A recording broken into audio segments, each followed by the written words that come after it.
బులెటిన్లో మరో breaking news చూస్తున్నాం. భారత్తో శాంతి చర్చలకు తాము సిద్ధంగా ఉన్నామని పాకిస్తాన్ ప్రధాని షహబాజ్ షరీఫ్ అన్నారు. అయితే ఈ శాంతి చర్చలకు కాశ్మీర్ అంశం కూడా ఒక షరతుగా ఉంటుందని ఆయన స్పష్టం చేశారు. శాంతి చర్చలకు రావాలని ఆహ్వానించారు. అయితే జమ్మూ కాశ్మీర్, లడఖ్ కేంద్రపాలిత ప్రాంతాలు భారత్లో అంతర్భాగాలని, వాటిని తమ నుంచి విడదీయలేరని భారత్ పదే పదే స్పష్టం చేస్తున్న షరీఫ్ ఇలాంటి వ్యాఖ్యలు చేయడం ఆశ్చర్యం కలిగిస్తోంది. పంజాబ్ ప్రావిన్స్లోని కమ్రా వైమానిక స్థావరాన్ని ఆయన సందర్శించారు. అక్కడి సైనికాధికారులు, జవాన్లతో కాసేపు ముచ్చటించారు.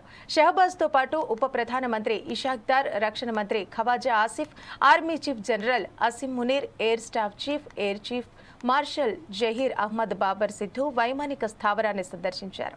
అయితే ఏప్రిల్ 22న పహల్గామ్ ఉగ్రదాడిలో 26 మంది హిందువులు చనిపోయిన సంగతి తెలిసిందే. దీంతో భారత్ ప్రతీకార చర్యకు దిగింది. మే 7న ఆపరేషన్ సింధూర్ చేపట్టింది. ఈ దాడుల్లో పాకిస్తాన్లో భారీగా నష్టం జరిగింది. వైమానిక స్థావరాలు దెబ్బతినడంతో పాటు 50 మంది సైనికులు కూడా ప్రాణాలు కోల్పోయినట్టు తెలుస్తోంది. అయితే పంజాబ్ ప్రావిన్స్లోని కమ్రా వైమానిక స్థావరాన్ని షహబాజ్ రెండోసారి సందర్శించారు. దీంతో అక్కడ భారీగా నష్టం వాటిల్లినట్టు తెలుస్తోంది. అలాగే నియంత్రణ రేఖ వెంబడి జరిపిన దాడుల్లో 100 మంది ఉగ్రవాదులు హతమైనట్టు సమాచారం.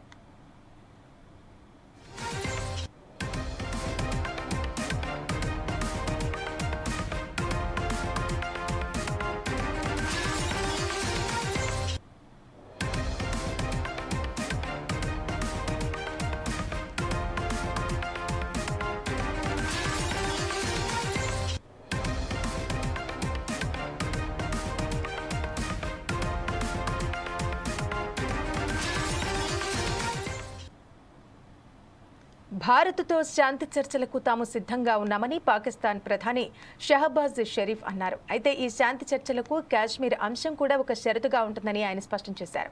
శాంతి చర్చలకు రావాలంటూ ఆహ్వానించారు. అయితే జమ్మూ కాశ్మీర్, లడఖ్ కేంద్రపాలిత ప్రాంతాలు భారత్లో అంతర్భాగాలని, వాటిని తమ నుంచి విడదీయలేరని భారత్ పదే పదే స్పష్టం చేస్తున్న షరీఫ్ ఇలాంటి వ్యాఖ్యలు చేయడం ఆశ్చర్యం కలిగిస్తోంది. పంజాబ్ ప్రావిన్స్లోని కమ్రా వైమానిక స్థావరాన్ని ఆయన సందర్శించారు. అక్కడి సైనికాధికారులు, జవాన్లతో కాసేపు ముచ్చటించారు. షహబాజ్తో పాటు ఉప ప్రధానమంత్రి ఇషాక్ దార్, రక్షణ మంత్రి Khawaja Asif, army chief general Asim Munir, air staff chief air chief marshal Zaheer Ahmed Babar Sidhu వైమానిక స్థావరాన్ని సందర్శించారు. ఇక ఏప్రిల్ 22వ తేదీన పహల్గామ్ ఉగ్రదాడిలో 26 మంది హిందువులు చనిపోయిన సంగతి తెలిసిందే. దీంతో భారత్ ప్రతీకార చర్యకు దిగింది. మే 7న ఆపరేషన్ సింధూర్ చేపట్టింది. ఈ దాడిలో పాకిస్తాన్లో భారీగా నష్టం జరిగింది. వైమానిక స్థావరాలు దెబ్బతినడంతో పాటు 50 మంది సైనికులు కూడా ప్రాణాలు కోల్పోయినట్టు తెలుస్తోంది. అయితే పంజాబ్ ప్రావిన్స్లోని కమ్రా వైమానిక స్థావరాన్ని షహబాజ్ రెండోసారి సందర్శించారు. దీంతో అక్కడ భారీగా నష్టం వాటిల్లినట్టు తెలుస్తోంది. అలాగే నియంత్రణ రేఖ వెంబడి జరిపిన దాడుల్లో 100 మంది ఉగ్రవాదులు హతమైనట్టు సమాచారం. దీని మొత్తానికి సంబంధించి మా ఇన్పుట్ ఎడిటర్ శ్రీనివాస్ మరిన్ని వివరాలు అందిస్తారు.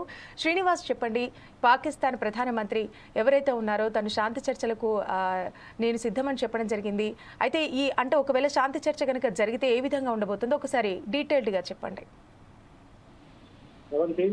మరోసారి పాకిస్తాన్ శాంతి అనే ముసుగుని తీసుకుని మరోసారి భారత చర్చలకు ముందుకు రావడం అనేది ఒక చెప్పడం జరిగింది. అంటే దీన్ని శాంతి అనేది ఒక ముసుగు కప్పుకొని పాకిస్తాన్ చేస్తున్న మరో నాటకంగా మనం భావించాల్సి ఉంటుంది. ఎందుకంటే కాశ్మీర్ అనేది మన భారత్లో అంతర్భాగం అనేది, దాన్ని ఎవరు విడదీయలేరు. జమ్మూ కాశ్మీర్ కావచ్చు, శ్రీనగర్ కావచ్చు, ఇవన్నీ కూడా భారత్లో అంతర్భాగం. దీన్ని ఎవరు కాదనలేరు, ఎవరు దీని నుంచి విడదీయలేరు. సో అలాంటి జమ్మూ కాశ్మీర్ ఇష్యూకి సంబంధించి మరోసారి కాశ్మీర్ అంశం కూడా షరతుగా ఉంటుందని చెప్పేసి ఏదైతే పాక్ ప్రధాని షహబాజ్ షరీఫ్ వ్యాఖ్యానించడం చూసుకుంటే కనుక అవి శాంతి చర్చలు కాదు, ఒక ముసుగు వేసుకున్న కుటిల యత్నానికి మరోసారి పాకిస్తాన్ ప్రయత్నిస్తుందనేది మాత్రం ఇక్కడ మనకు స్పష్టంగా అర్థమవుతుంది. మనం శాంతి చర్చలు అని చెప్పాము, ముందు నుంచి చెప్తున్నాము. శాంతి చర్చలు జరుపుతాము, ఏదైతే సీజ్ ఫైర్లు తాము అంగీకరిస్తామో, ఉగ్రవాదులు దాడి చేస్తే కనుక మళ్ళీ యుద్ధ చర్యగానే భావించి దాన్ని యుద్ధానికి దిగుతామని చెప్పేసి భారత్ పదే పదే స్పష్టం చేస్తూ వచ్చింది. కానీ ముందుగా శాంతియుత వాతావరణం ఉండాలనేది భారత్ ఎప్పుడూ కోరుకుంటుంది. సో ఆ దిశలోనే పాక్తో చర్చలకు తాము సిద్ధమని చెప్పింది. కానీ ఎక్కడా కూడా కాశ్మీర్ అంశం ఉండబోదు. కేవలం ఉగ్రవాదులు, ఉగ్ర దాడి గురించి, అదేవిధంగా ఉగ్రవాదులకు ఏదైతే స్థావరాలు కల్పిస్తున్నారో వాటిని తొలగింపు గురించే ఉంటుంది తప్ప మిగతా అంశాలు ఏవి ఉండవని చెప్పి భారత్ పదే పదే చెప్తూ వస్తుంది. అంతర్జాతీయ వేదికల మీద కూడా మరో దేశాన్ని మీడియేటర్ గా పెట్టడానికి కూడా భారత్ ఒప్పుకోవడం లేదు. ఎందుకంటే కాశ్మీర్ అనేది, శ్రీనగర్ అనేది, జమ్మూ కాశ్మీర్ అనేది అన్ని కూడా భారత్ లో అంతర్భాగం లేదు. దీన్ని ఎవరు విడదీయలేదు.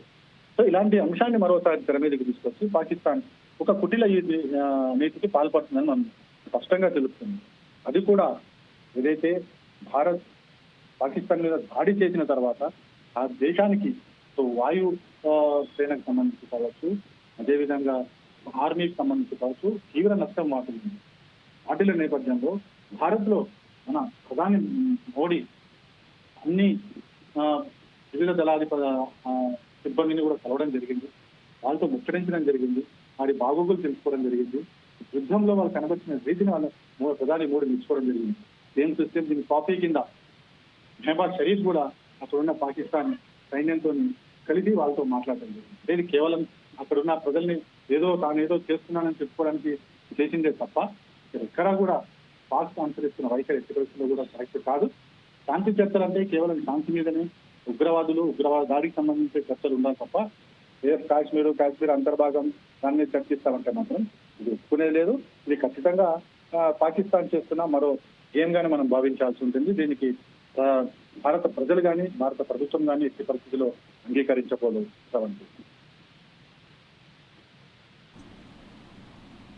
Thank you Srinivas.